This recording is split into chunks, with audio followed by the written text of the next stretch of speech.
అందరికీ నమస్కారం. సాహితీ కౌముది ఛానల్‌కి స్వాగతం. ఒకే చేతికున్న 5 వేళ్ళు ఒకలా ఉండవు. ఒకే తల్లి కడుపులో పుట్టిన ఏ ఇద్దరు పిల్లలు ఒక్కలా ఆలోచించరు.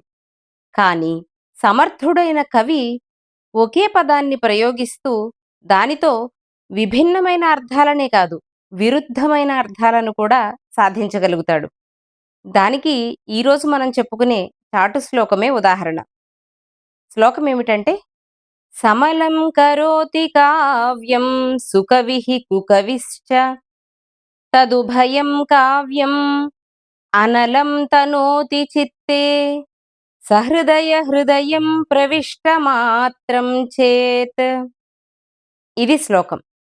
శ్లోకం యొక్క అర్థం తెలుసుకునే ముందు మీరు గనుక సాహితీ కౌముది ఛానల్ని మొదటిసారి చూస్తూ ఉన్నట్లయితే తప్పకుండా ఛానల్ని సబ్స్క్రైబ్ చేసుకోండి. వీడియోని పూర్తిగా చూసి నచ్చితే లైక్ చేయండి. శ్లోకం ఏం చెప్తోందంటే సుకవిః కుకవిః, ఒక మంచి కవి, ఒక చెడ్డ కవి.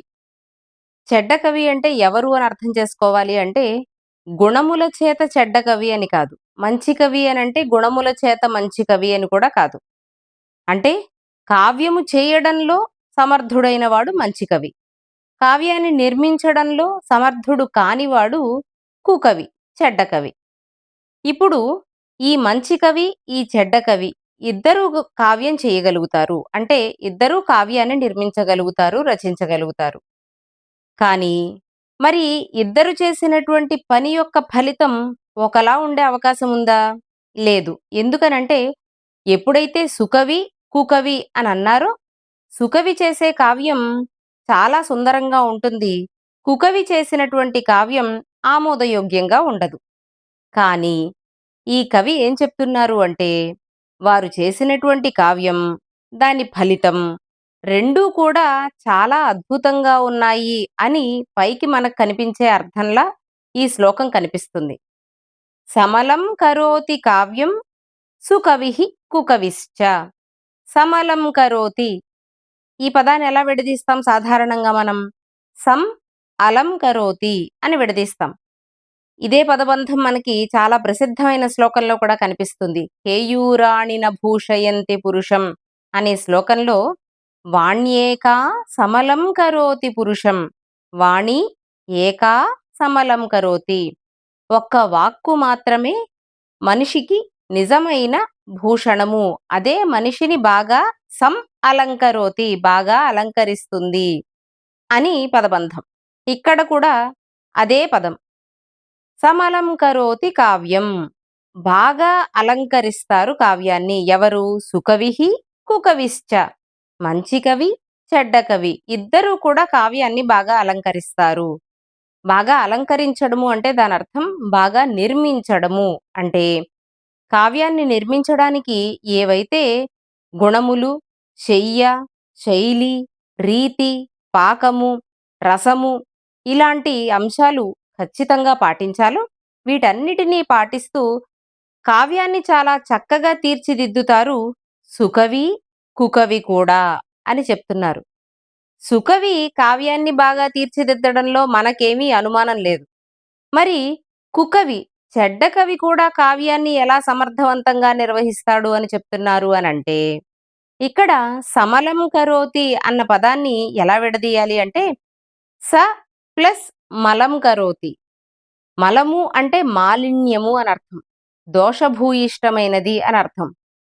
కుకవి కూడా కావ్యాన్ని నిర్మించగలుగుతాడు. కానీ ఎలా నిర్మిస్తాడు అంటే కావ్యం సమలం కరోతి, అంటే దోషభూయిష్టమైన కావ్యాన్ని రచిస్తాడు కుకవి. అదే సుకవి అయితే సం అలం కరోతి, బాగా నిర్మిస్తాడు సుకవి అయినవాడు.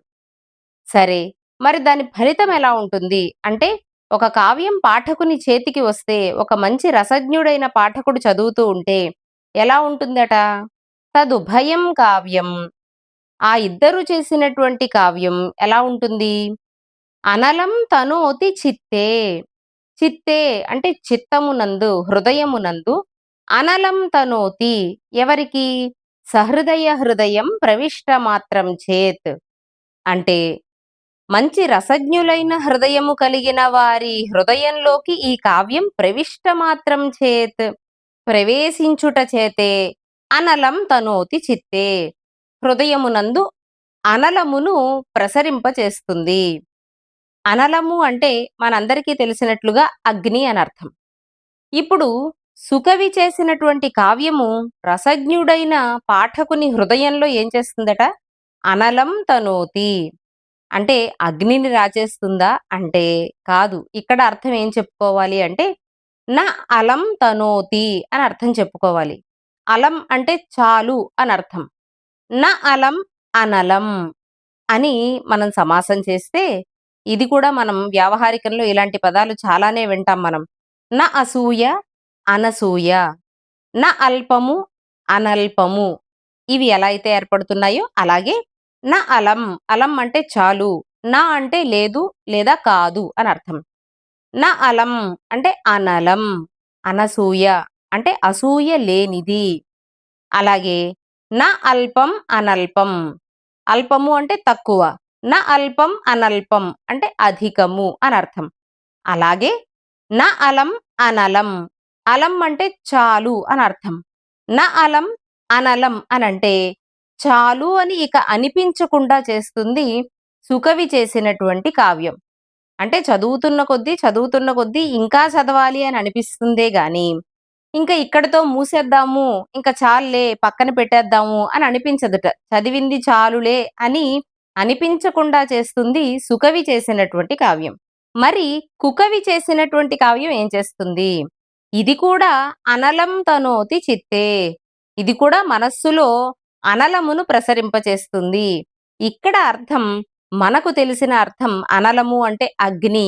దానిని ఇక్కడ మనం నిక్షేపించి గనక చూస్తే, ఆ అర్థం పెట్టి చూస్తే రసజ్ఞులైన పాఠకుని హృదయమునందు కుకవి చేసినటువంటి కావ్యం మంటను రాజేస్తుంది, అగ్నిని రాజేస్తుంది. అంటే దానర్థం గుండె మండిపోతుంది. ఏమిటి ఈ కావ్యం ఏమిటి? ఇందులో ఉన్న కవిత్వం ఏమిటి? ఈ సందర్భానికి ఈ రసాన్ని పోషించడం ఏమిటి?